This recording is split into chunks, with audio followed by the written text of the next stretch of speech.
Guys, betul ke lipas ni kita boleh bela sampai jadi sebesar saya? Jadi hari ni kita nak cuba bela lipas ni sehinggalah dia besar. Jom kita try. Katanya cara dia kena selam dalam air. Jadi yang ni kita guna air Evian katanya kalau guna air Evian lagi cepat guys. Harap-harap bekas dia ni muat lah nanti kalau dia besar. Nah, plastik dia macam ni. Jom kita buka. Wow, ada ni guys, bubu-bubu. Nama apa tadi ni?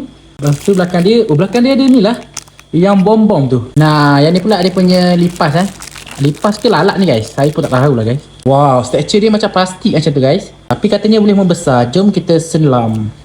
Okay guys, nak cepat lagi lalat ni besar, korang kena like video ni and follow saya ataupun subscribe sekarang untuk support saya. Next kita buat video lebih menarik. Okay, sekarang kita tengok perkembangan dia. Let's go. Okay, jadi saya akan tunggu dalam masa sejam ataupun setengah jam lagi kita akan datang balik guys. Sekarang kita dah tunggu selama 1 jam. Tengok, dia dah jadi macam ni, gelembung-gelembung. Tapi saya rasa lambat lagi lah. Apa kata kita tengok esok terus guys. Okay guys, sekarang dah nak pukul 9. Lebih kurang 12 jam. Jom kita tengok besar mana. Jeng. Guys, tengok guys, besar weh. Wow, tengok tu. Tengok, besar-besar tapak tangan saya. Asalnya kecil je. Ni saiz yang asal lebih kurang semalam. Tapi yang ni labah-labah dia panjang sikit. Sebenarnya dia kecil sikit kaki dia. Tapi dah jadi macam labah-labah guys. Tak adalah besar sangat macam lebih kurang je. Korang rasa macam mana? Ke kena tunggu lagi dalam 850,000 tahun guys?